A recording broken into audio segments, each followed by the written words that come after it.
A 737 crashes into a small turboprop sitting on a runway, completely mangling it. It was as if we were in the middle of a big fireball. 2 months after 9/11, an Airbus 300 crashes, its tail mysteriously breaking off. How much blood has to be spilled before we take corrective action? Safety does have a price.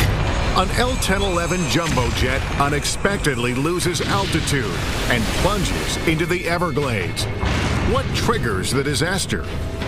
Every bit of my clothing was blown right off. Just miles from a runway, a jet runs out of fuel and slams into a hillside. It doesn't take an aeronautics expert to know that if your engines go off, it's difficult to fly.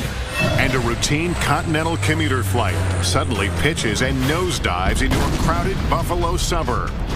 We dropped the ball. Mistakes, oversights, distractions, and in some cases just poor judgment. All these crashes are caused by human error. The devastation to the entire operation is catastrophic. It's one of your own has potentially made an error that has resulted in this calamity, this tragedy.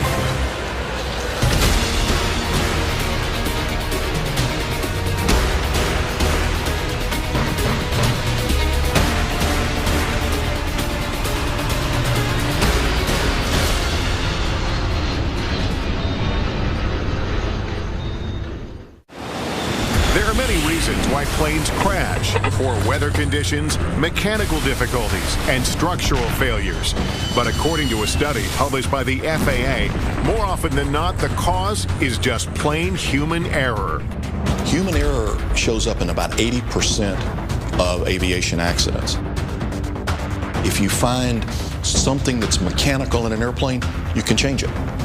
Changing how humans think or how they react under a given set of circumstances is much, much more difficult. In this hour, dramatic animations will put you where no camera has ever been, up close to show how and why these disasters occurred. It appears to be a normal landing as U.S. Air Flight 1493 lowers its main landing gears onto the runway at Los Angeles International Airport. And then, in a flash, that's a hill. The 737 smashes onto a commuter turboprop that is sitting on the same runway, crushing the smaller plane completely. The window next to me started melting.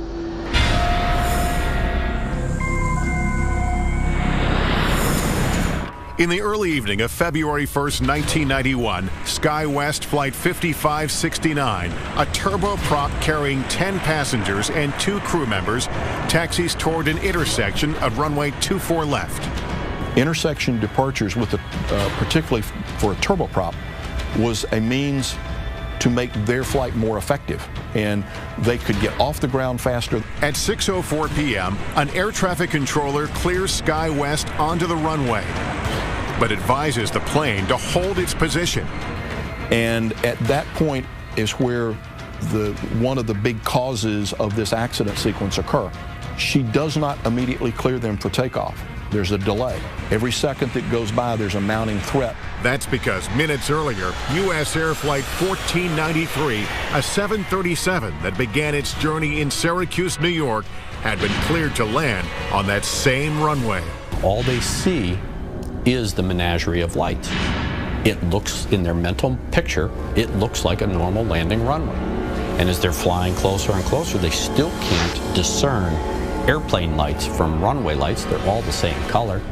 The Boeing 737's main landing gears touch down. Then, as the nose lowers, the landing lights reveal the turboprop. That's the first time the captain sees the plane. That's a hill. There's an explosion on impact, and the small plane bursts into flames. But the 737 can't stop. At 70 miles per hour, it skids and finally crashes into an abandoned firehouse. The floor was heaving, and the smoke burst right in front of my jump seat. It was as if we were in the middle of a big fireball.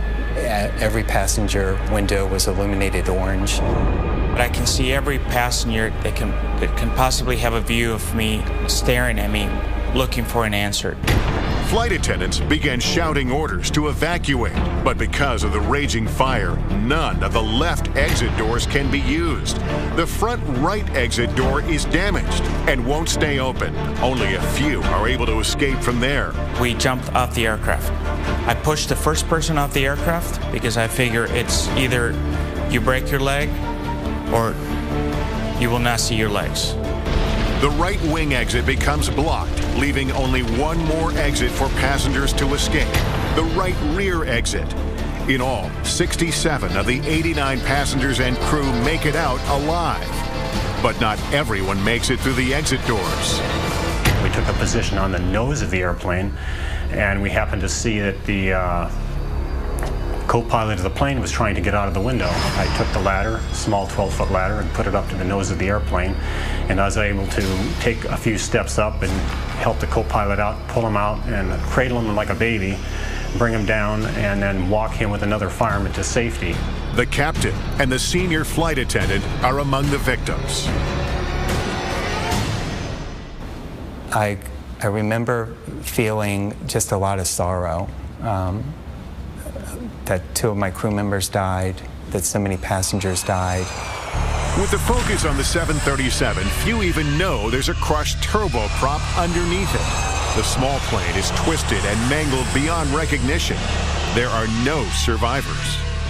I did not know that we hit another aircraft until we were in the terminal, and they were doing triage on us. And I asked about the crew, and they said, "Which crew?" Investigators immediately began the grim task of finding out what went wrong.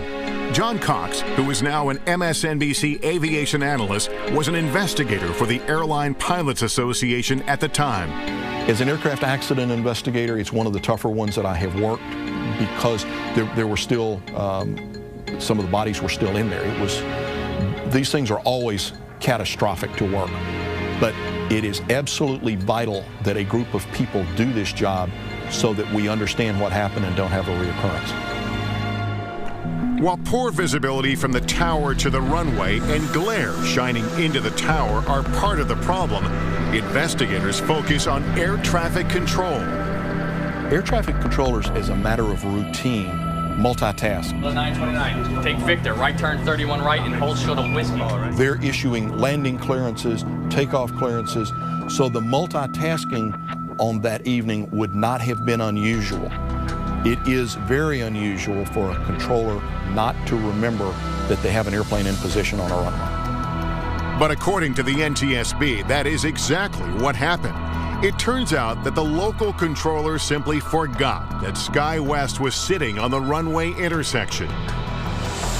There were some things that were going on that did get her distracted. 1493 checked in. She looked. The runway end was clear, and it was just a human error. I wouldn't expect that anyone on the SkyWest to have ever understood what happened. It was instantaneous.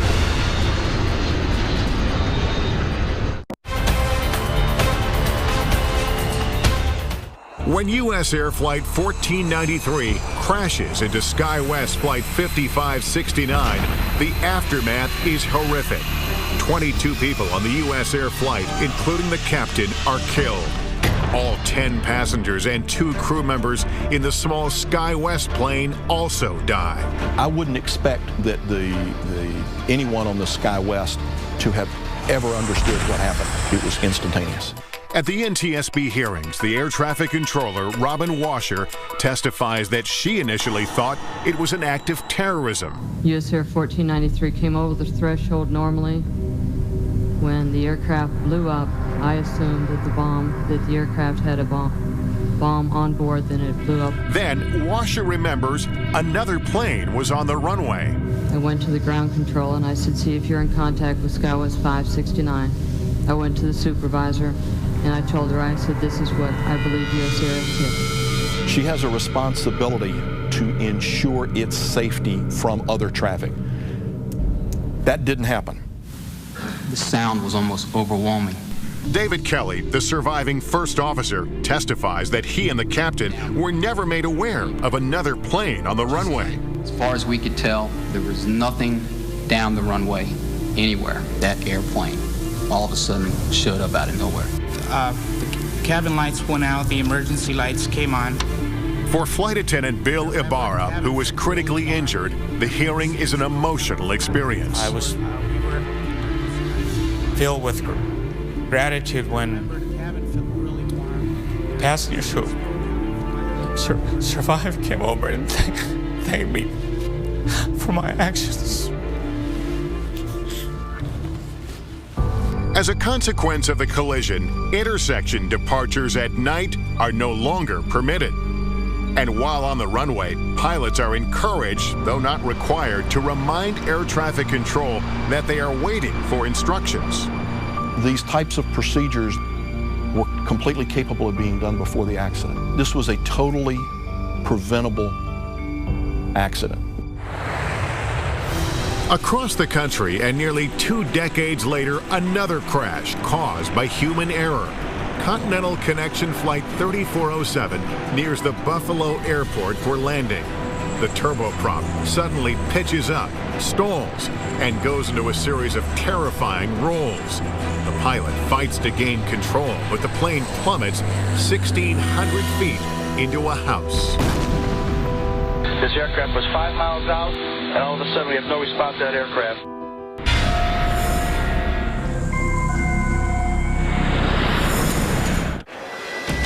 February 12, 2009. Winter storms delay Flight 3407 for 2 hours at Newark International Airport in New Jersey. Once it departs, the flight takes only an hour to Buffalo. But 3 miles from the runway, the captain runs into problems. The speed was a little higher than he anticipated, and he made an adjustment. And what he did was he reduced the power, and they also extended the landing gear, which adds a lot of drag, and the speed decreased fairly rapidly to the point that a warning device in the airplane activated. The warning system seems to take the captain by surprise, but it should be a fairly simple correction to get the plane's speed back up. Instead of letting the airplane's nose drop to build up that airspeed, he gave it full power and lifted the nose up. He should have done the exact opposite thing.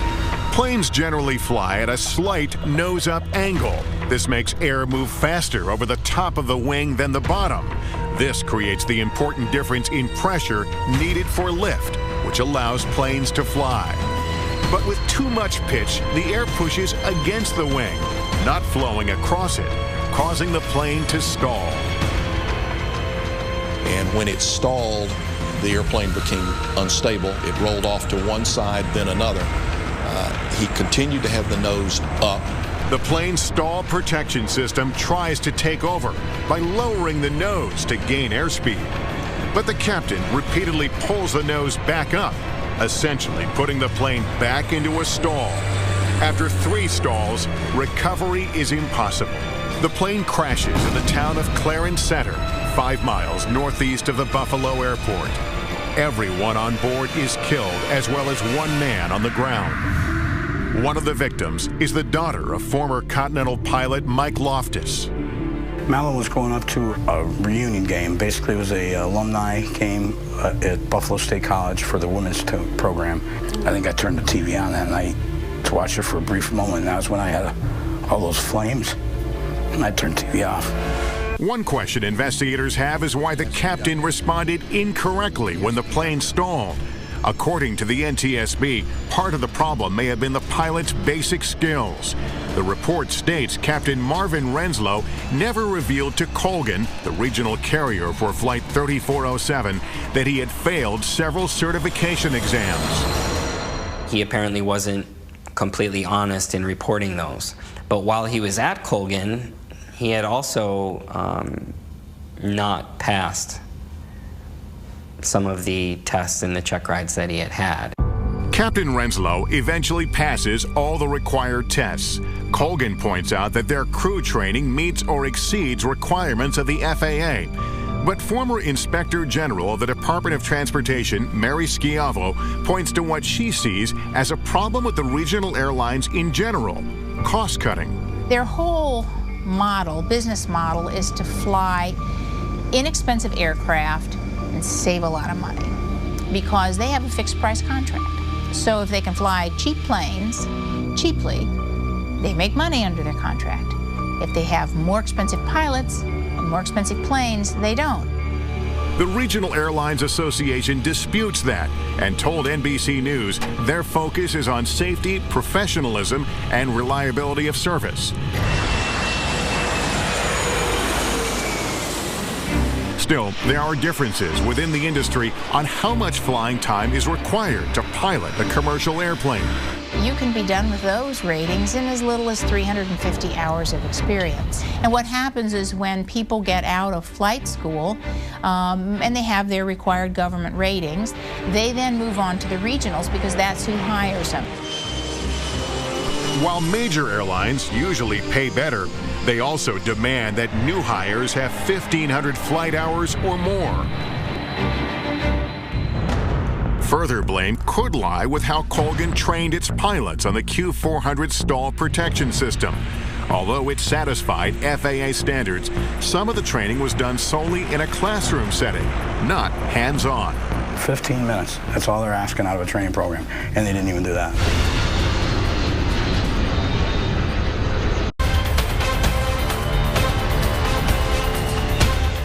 When Continental Connection Flight 3407, operated by Colgan Air, crashes into a Buffalo suburb on a wintry February night in 2009, there are no survivors. The tragedy raises many questions. The airspeed decreased, and after further pitch and roll excursions, the airplane pitched down and entered a steep descent from which it did not recover. One question investigators have is why the captain responded incorrectly when the plane stalled. According to the NTSB, part of the problem may have been the pilot's basic skills. The NTSB report also focuses on crew fatigue. Both the captain and co-pilot spent the night not in a hotel or their own beds, but instead in a crew lounge, against Colgan policy. And once behind the controls, they violated the sterile cockpit rule, which may have been the cause of their distraction. During takeoffs and approach to landings, the pilot and the co-pilot, the entire crew, can talk about nothing but the flight at hand. The idle conversation that was going on seems to have distracted them long enough for the aircraft to get to that point where it was a jarring moment that caused them to react. The crash sparks enough debate that in the summer of 2010, the president signs a bill passed by Congress requiring commercial pilots have a minimum of 1,500 hours of flying time.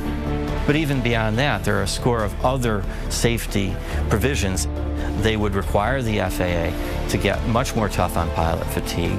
They would require that the airlines disclose who's actually operating their flights so that no longer could people buy a ticket on Colgan without knowing it. So this legislation is very significant. The companies let them down a lot. They didn't give them the tools they needed, I think, is really what it came down to. You got two relatively inexperienced pilots. It's the fact of life.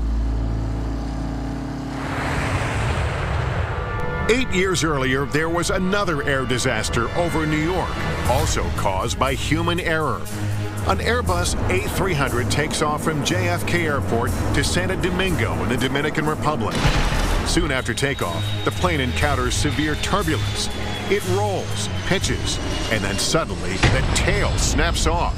The plane nosedives into a residential area in Queens, New York. All the people that were on that airplane went for a very harrowing ride in the last minute of flight going into the ground.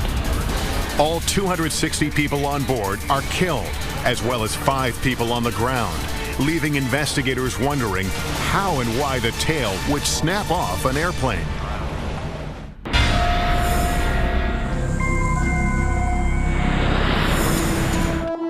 November 12, 2001. It is a bright, sunny fall morning as American Airlines Flight 587 climbs into the sky. In the cockpit are two experienced pilots, co-pilot Stan Mullen and Captain Ed States. He loved to get in the airplane. He loved to be in charge. He respected everybody's job, everybody's role. The co-pilot is flying the plane that is about 5 miles behind a 747 on its way to Japan. On the Aircraft 587 Heavy, 1,300 feet, we're climbing to 5,000. Since the Airbus is climbing faster than the plane in front of it, Flight 587 quickly flies into the 747's wake, causing the American Airlines plane to experience turbulence. This in itself is not uncommon. Airplane wakes are very similar to the wakes made by boats or ships. It's a displacement as the vehicle passes through this fluid, in one case water, in one case air. This FAA simulation illustrates a different jet flying into wake turbulence. The wingtips from the lead plane create what is known as a wake vortex. You can think of it as a very large cone coming back off the tip of the leading airplane. And if the trailing airplane intercepts that cone, you'll feel choppiness. Typically, the encounters are very brief, but you can hit them multiple times. And that is exactly what happens with Flight 587.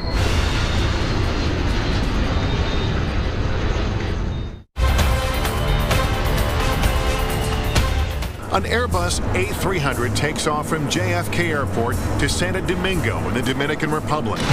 Soon after takeoff, the plane encounters severe turbulence. It rolls, pitches, and then suddenly the tail snaps off. The plane nosedives into a residential area in Queens, New York. All 260 people on board are killed, as well as 5 people on the ground, leaving investigators wondering how and why the tail would snap off an airplane. The co-pilot is flying the plane that is about 5 miles behind a 747 on its way to Japan. Since the Airbus is climbing faster than the plane in front of it, Flight 587 quickly flies into the 747's wake, causing the American Airlines plane to experience turbulence. This FAA simulation illustrates a different jet flying into wake turbulence. The wingtips from the lead plane create what is known as a wake vortex. There are 2 wake encounters. Although invisible to the eye, they are displayed here in our animation. The first wake causes the plane to roll to the left, and the co-pilot quickly puts it back on course. But then, 15 seconds later, the plane is caught in a second wake. When this pilot got into the wake turbulence, the airplane started to roll. He put in flight control corrections that he thought was necessary to get the airplane back to a wings level state. But instead of leveling out, the plane moves violently on all 3 axes of flight. Left and right rolls, side-to-side motion, and up and down. Then, the unthinkable happens. The tail snaps off. The plane banks left and plummets into a residential neighborhood in Bell Harbor, Queens.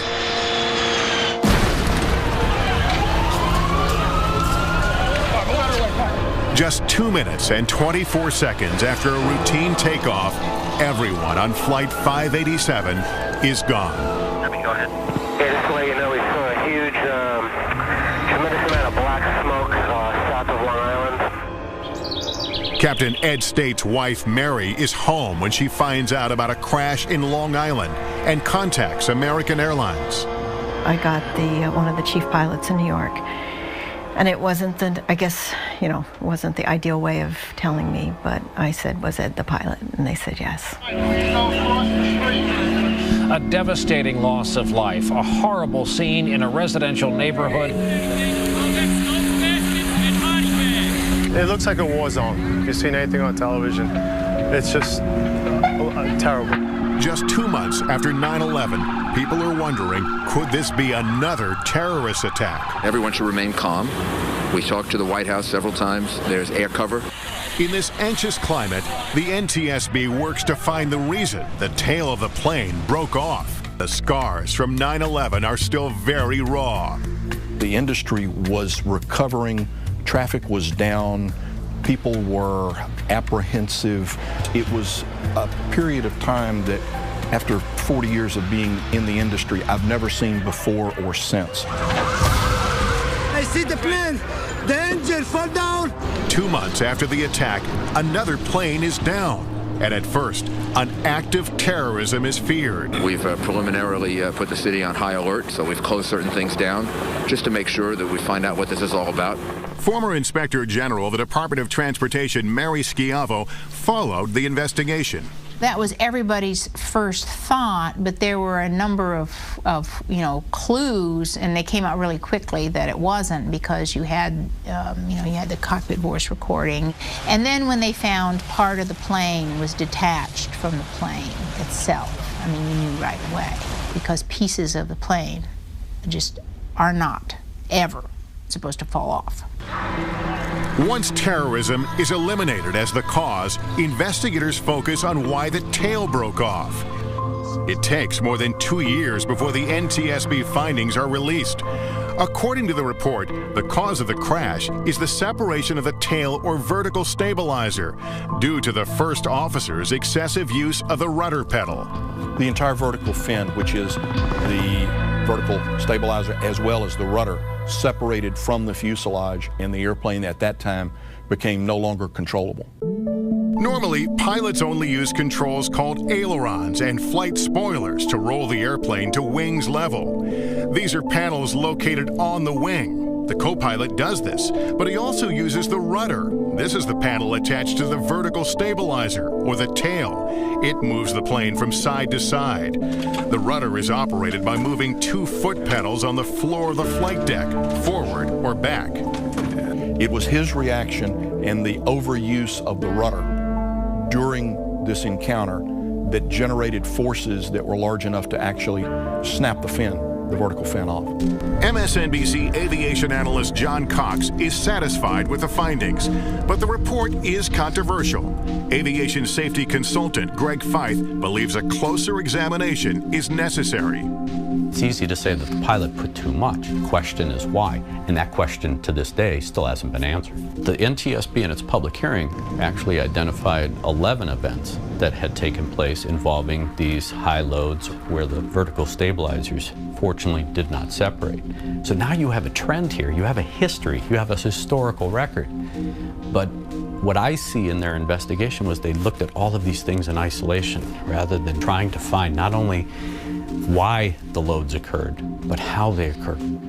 And Mary Schiavo believes there is another issue. In their accident investigation, they have to rely on the manufacturers. And therein lies the problem. They had to go back to Airbus and say, hey, Airbus, what happened to your plane? And Airbus said, well, it was the pilot. The pilot used the rudder too aggressively. Why would you ever construct a plane and ever have the control system in the plane such that if it's used in a way in which it's allowed to be used, your tail would come off? It is unthinkable. Airbus told NBC News that it was not a design flaw that caused the tail to break off. It was pilot error. The NTSB, in fact, did determine that. It also found that the American Airlines training program overemphasized the use of the rudder pedal inputs. Going a step further, John Cox says the rudder should never be used in wake turbulence. The best response would have been to let the airplane's natural stability work through it. The airplanes are naturally very stable, and so put some control input in to bring the airplanes back toward wings level and let it fly out, and it'll settle right down. American Airlines told NBC News that it continues to be disappointed with the NTSB findings and believes that the design and rudder sensitivity were at fault. A decade after the crash, the report stands as written. But in August 2010, the NTSB started re-examining similar incidents and urged agencies to take a closer look at the rudder design. Pilots now understand you don't have to move the rudder that much as far as the pedals are concerned to create a large aerodynamic force. It's a powerful tool in helping the pilot in roll control. So be sensitive to the fact that, hey, if you're going to move this, you better use it as a last resort. But this knowledge came at a very steep cost. There is this adage out there in the aviation industry, how much blood has to be spilled before we take corrective action? Safety does have a price.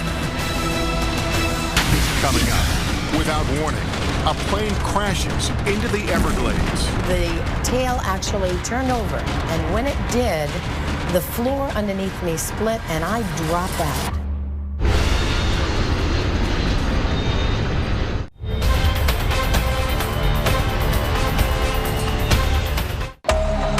A jet is flying over the Florida Everglades while the crew is trying to fix a problem with the nose gear.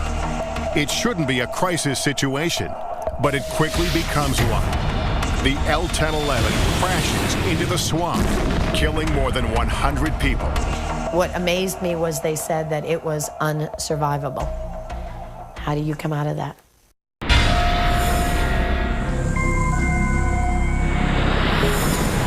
December 29, 1972.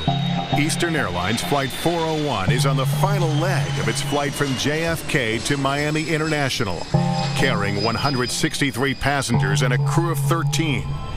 Ron and Lily Infantino were just married 20 days before and are now returning home from their honeymoon. It was a perfect flight, smooth, calm air. It was just a very dark night. The L-1011 is just 5 miles from the runway when the pilot extends the landing gears. Green lights indicate the main landing gears are down, but the nose gear indicator remains dark. The nose gear showed that it wasn't either down or up. It didn't say what position it was actually in. So they broke the approach and advised air traffic control that they needed some time to sort through a technical problem. Unaware of what's going on in the cockpit, Flight Attendant Beverly Raposa feels the plane turn away from the airport. I wasn't concerned because, things like that happened, and if there was a problem, we had a phone by each of the flight attendant seats. If there was a major problem, the pilot would have called us. To troubleshoot the problem, the L-1011 climbs to 2,000 feet and heads west towards the Everglades. The captain then puts the plane on autopilot. Everybody wants to find the solution. That's just nature. We're human. We want to accomplish the mission.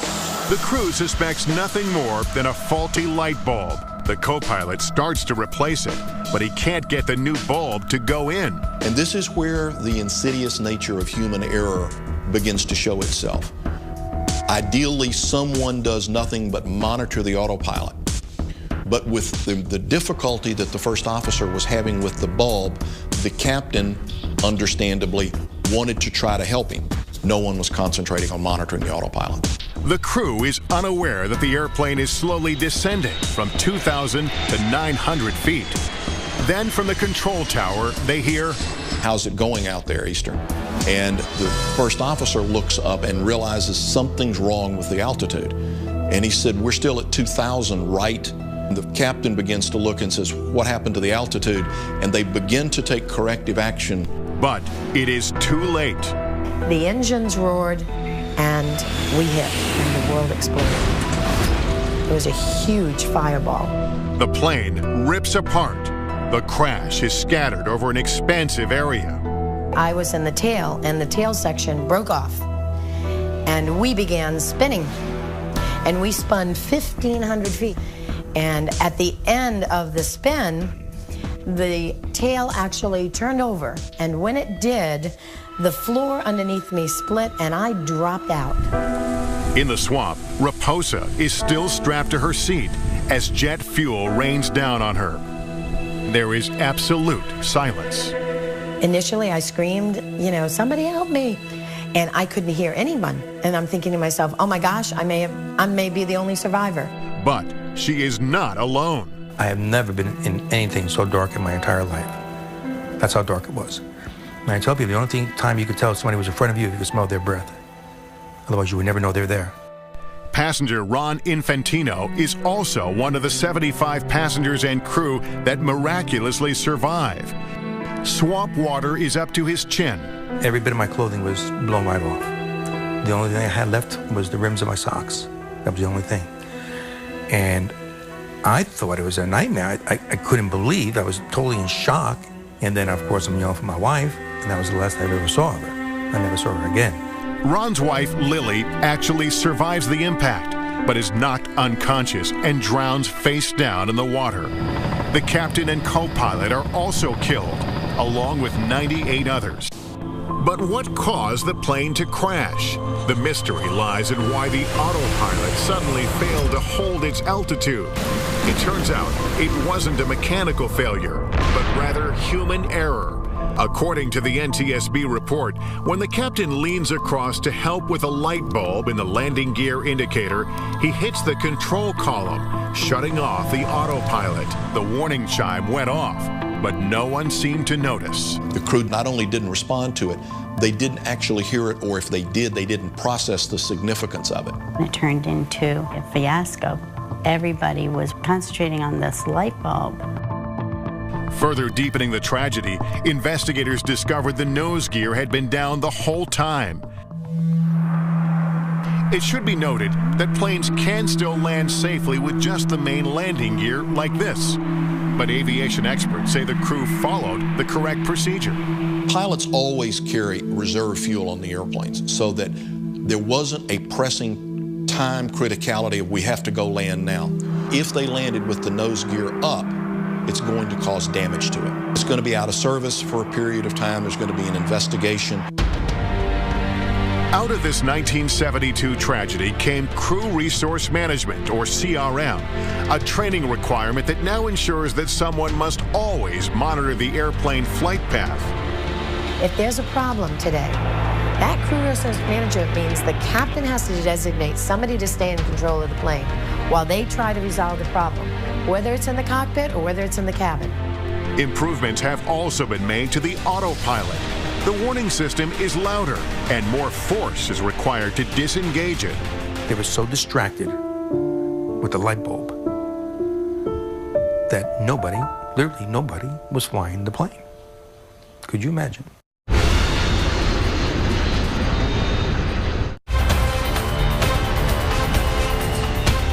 A Boeing 707 is just a few miles from its destination when all four of the plane's engines fail. Avianca 052, radar contact lost. The jet silently falls through the clouds, slamming into a wooded hill on Long Island, New York, killing 73 people on board. There are no mechanical failures, no structural problems of any kind.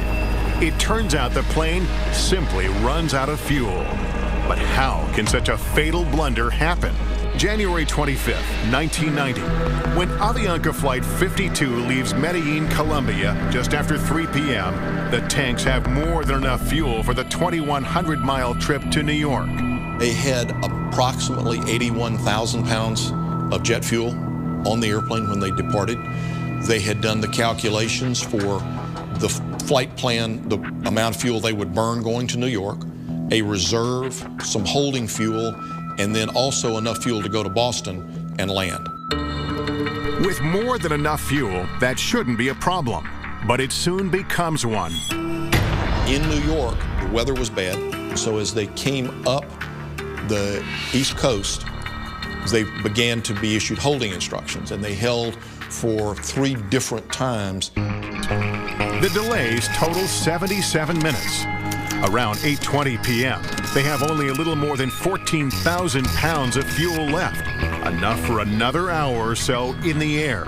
During those holding patterns, that's when the flight engineer should have made sure that the fuel levels were fine. And Avianca 052 Heavy, I'm going to bring you about 15 miles northeast and then turn you back home for the approach. Is that fine with you and your fuel? Okay, so thank you very much. They inquired with air traffic controllers about how much longer it was going to be. They were complaining about their fuel levels. Air traffic control asked where their alternate was, which was filed for Boston. But the first officer, who was the pilot handling the radios, told them that they could no longer make Boston. And that very significant statement was lost on air traffic control. At 9:22 p.m., Avianca Flight 52 is finally cleared to land. But with an extremely low cloud ceiling above JFK and strong wind shear, the pilot misses the attempt. The plane is again diverted from the airport. Nowhere did the first officer ever use the word emergency. If that word had been used, they would have given them immediate priority to try to get them on the ground. Avianca 52, climb maintain 3,000. Negative, sir. We're just running out of fuel. We're good. Okay, 3,000, that'll be good. Okay. At 9:34 p.m., Flight 52 runs out of fuel. The engines flame out. Passenger Nestor Zarate remembers that horrible silence. The lack of that noise it's a horrendous impression because you have the wind against the fuselage. So at that moment, there was pandemonium.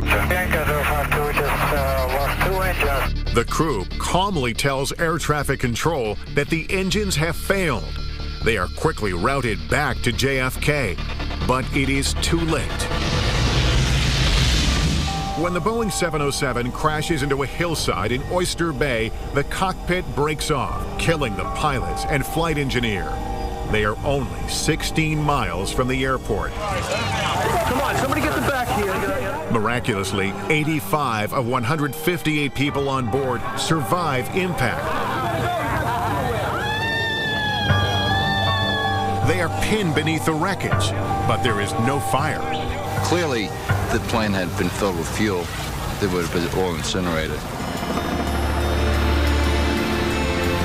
The NTSB report says the cause of the crash is human error, that simply the flight crew did not effectively manage their fuel or convey how low the fuel levels were. When we talked to the controllers today at the TRACON, none of them were aware of the priority concern and the fuel concern. The crash of Avianca Flight 52 shows that despite dramatic advances in aviation technology, clear communication from the cockpit to air traffic control is key to a safe flight. I think that our crew should have been more aggressive and more transparent in expressing the need to have a preferential treatment that night. Astonishingly, many of these crashes, as we've seen, were survivable, but recovery can be a lifelong process. You'll be all right. Everybody was demolished physically and psychologically by the crash. So surviving a crash is a miraculous event, and one has to be grateful that God or destiny is giving you a second chance, but there's a price to that.